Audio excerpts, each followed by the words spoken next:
Olá, amados irmãos, conheça o projeto Centro de Elevação da Consciência, a primeira cidade-luz do Brasil, na Chapada dos Veadeiros, próximo a Brasília, Alto Paraíso.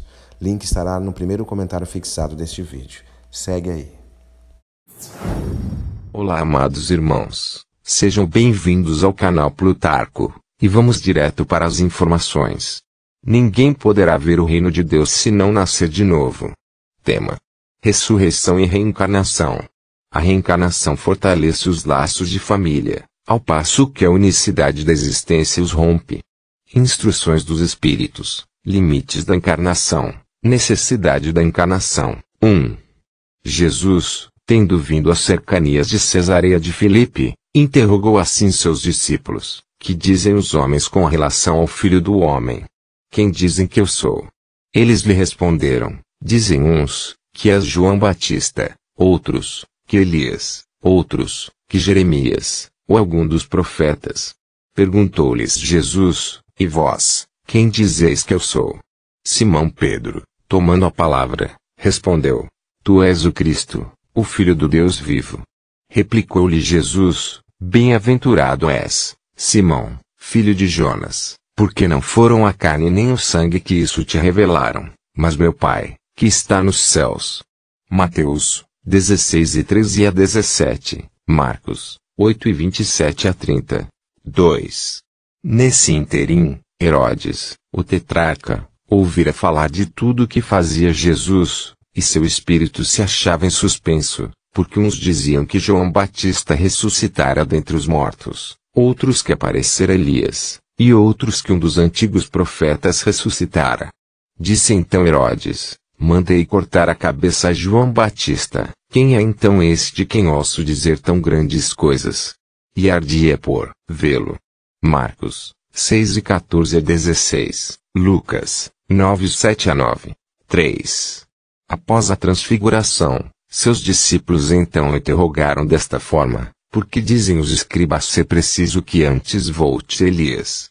Jesus lhes respondeu: é verdade que Elias há de vir e restabelecer todas as coisas, mas eu vos declaro que Elias já veio e eles não o conheceram e o trataram como lhes aprouve. É assim que farão sofrer o Filho do Homem. Então, seus discípulos compreenderam que fora de João Batista que lhe falara. Mateus 17:10-13, Marcos 9:11-13, ressurreição e reencarnação. 4. A reencarnação fazia parte dos dogmas dos judeus, sob o nome de ressurreição. Só os saduceus, cuja crença era de que tudo acaba com a morte, não acreditavam nisso. As ideias dos judeus sobre esse ponto, como sobre muitos outros, não eram claramente definidas, porque apenas tinham vagas e incompletas noções acerca da alma e da sua ligação com o corpo. Criam neles que um homem que vivera podia reviver, sem saberem precisamente de que maneira o fato poderia dar-se. Designavam pelo termo ressurreição que o Espiritismo, mais judiciosamente, chama reencarnação. Com efeito, a ressurreição dá a ideia de voltar à vida ao corpo que já está morto, o que a ciência demonstra ser materialmente impossível, sobretudo quando os elementos desse corpo já se acham desde muito tempo dispersos e absorvidos. A reencarnação é a volta da alma e o espírito à vida corpórea, mas em outro corpo especialmente formado para ele que nada tem de comum com o antigo. A palavra ressurreição podia assim aplicar-se a Lázaro, mas não a Elias, nem aos outros profetas. Se, portanto, segundo a crença deles, João Batista era Elias, o corpo de João não podia ser o de Elias, pois que João fora visto criança, seus pais eram conhecidos. João, pois, podia ser Elias reencarnado, porém, não ressuscitado. 5. Ora, entre os fariseus, havia um homem chamado Nicodemos, senador dos judeus, que veio à noite ter com Jesus e lhe disse: Mestre, sabemos que vieste da parte de Deus para nos instruir como um doutor, porquanto ninguém poderia fazer os milagres que fazes, se Deus não estivesse com ele. Jesus lhe respondeu: em verdade, digo-te, ninguém pode ver o reino de Deus se não nascer de novo. Disse-lhe Nicodemos: como pode nascer um homem já velho? Pode tornar a entrar no ventre de sua mãe, para nascer segunda vez? Retorquiu-lhe Jesus, em verdade, digo-te, se um homem não renasce da água e do Espírito, não pode entrar no reino de Deus. O que é nascido da carne é carne, e o que é nascido do Espírito é Espírito. Não te admires de que eu te haja dito ser preciso, que nasças de novo. O Espírito sopra onde quer e ouves a sua voz, mas não sabes de onde vem ele, nem para onde vai. O mesmo se dá com todo homem que é nascido do Espírito. Respondeu-lhe Nicodemos, como pode isso fazer-se? Jesus lhe observou, pois que és mestre em Israel e ignoras estas coisas. Digo-te em verdade, que não dizemos senão o que sabemos, e que não damos testemunho, senão do que temos visto. Entretanto, não aceitas o nosso testemunho. Mas se não me credes quando vos falo das coisas da terra, como me crereis quando vos fale das coisas do céu? João 3:1-12, 6. A ideia de que João Batista era Elias, e de que os profetas podiam reviver na terra se nos depara em muitas passagens dos evangelhos, notadamente nas acima reproduzidas, itens 1, 2, 3. Se fosse errônea essa crença, Jesus não houvera deixado de a combater, como combateu tantas outras. Longe disso, ele a sanciona com toda a sua autoridade, e a põe por princípio e como condição necessária quando diz: ninguém pode ver o reino de Deus se não nascer de novo. E insiste, acrescentando: não te admires de que eu te haja dito ser preciso nasças de novo. 7. Estas palavras, se um homem não renasce da água e do Espírito, foram interpretadas no sentido da regeneração pela água do batismo. O texto primitivo, porém, rezava simplesmente: não renasce da água e do Espírito, ao passo que em algumas traduções as palavras do Espírito foram substituídas pelas seguintes: do Santo Espírito, o que já não corresponde ao mesmo pensamento. Esse ponto capital ressalta dos primeiros comentários a que os evangelhos deram lugar, como se comprovará um dia, sem equívoco possível. 8. Para se apanhar o verdadeiro sentido dessas palavras, cumpre também se atente na significação do termo água, que ali não for empregado na acepção que lhe é própria. Muito imperfeitos eram os conhecimentos dos antigos sobre as ciências físicas. Eles acreditavam que a terra saíra das águas e, por isso, consideravam a água como elemento gerador absoluto.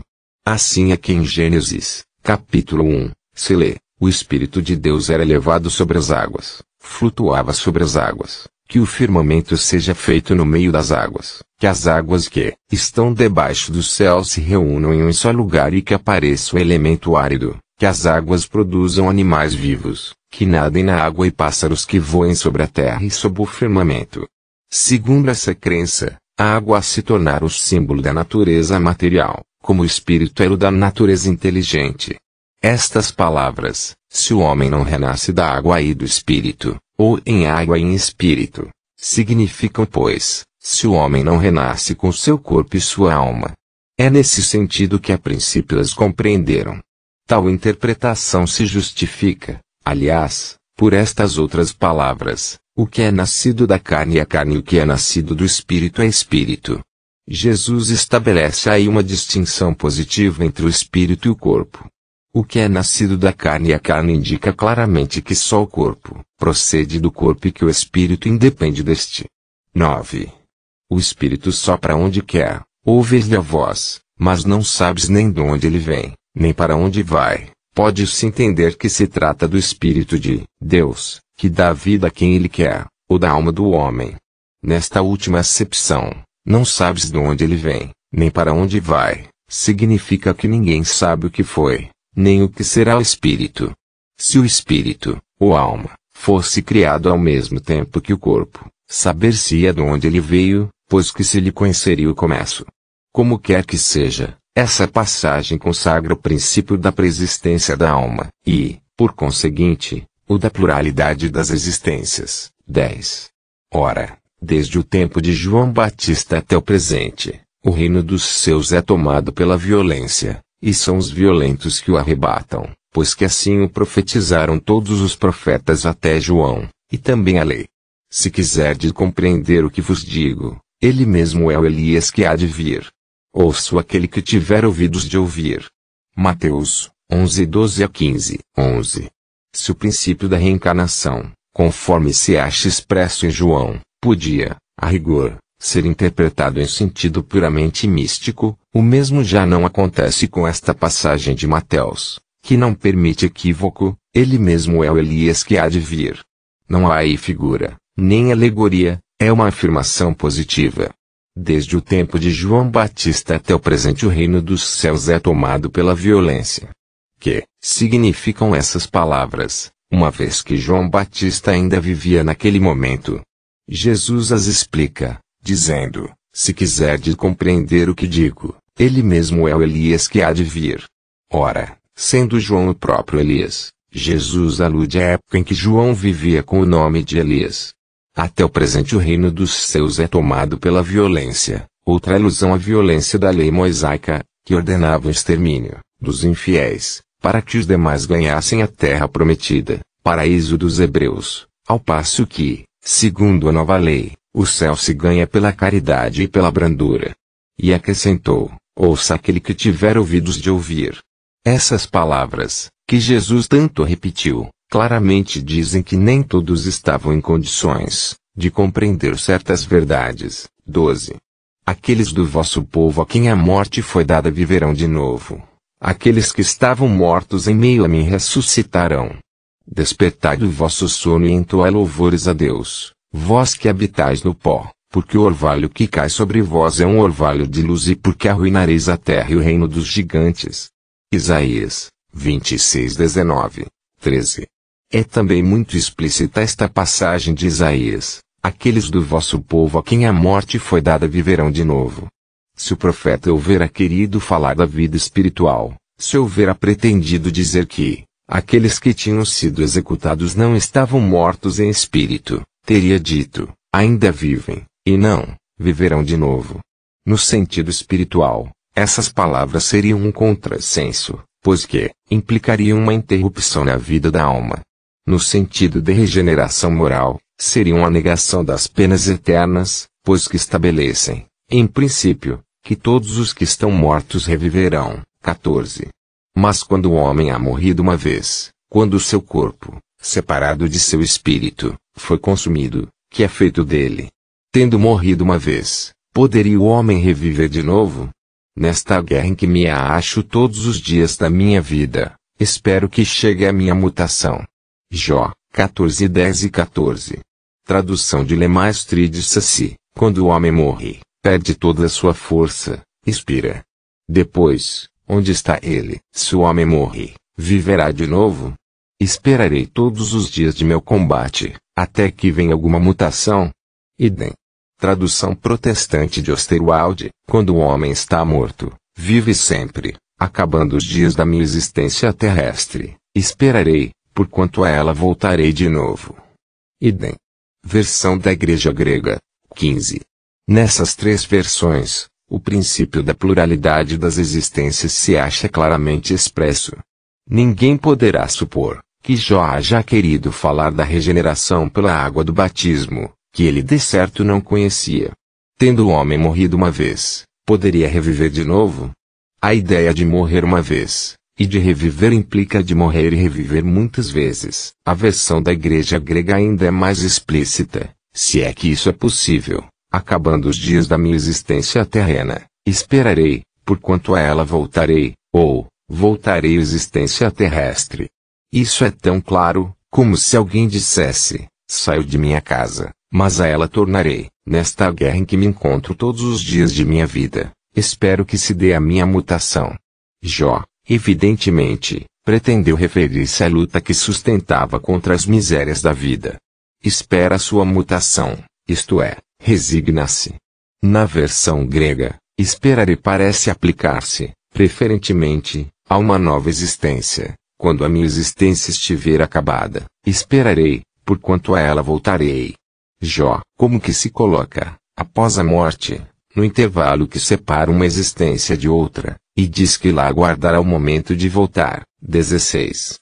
Não há, pois, dúvida de que, sob o nome de ressurreição, O princípio da reencarnação era ponto de uma das crenças fundamentais dos judeus, ponto que Jesus e os profetas confirmaram de modo formal, de onde se segue que negar a reencarnação é negar as palavras do Cristo. Um dia, porém, suas palavras, quando forem meditadas sem ideias preconcebidas, reconhecer-se-ão autorizadas quanto a esse ponto, bem como em relação a muitos outros. 17.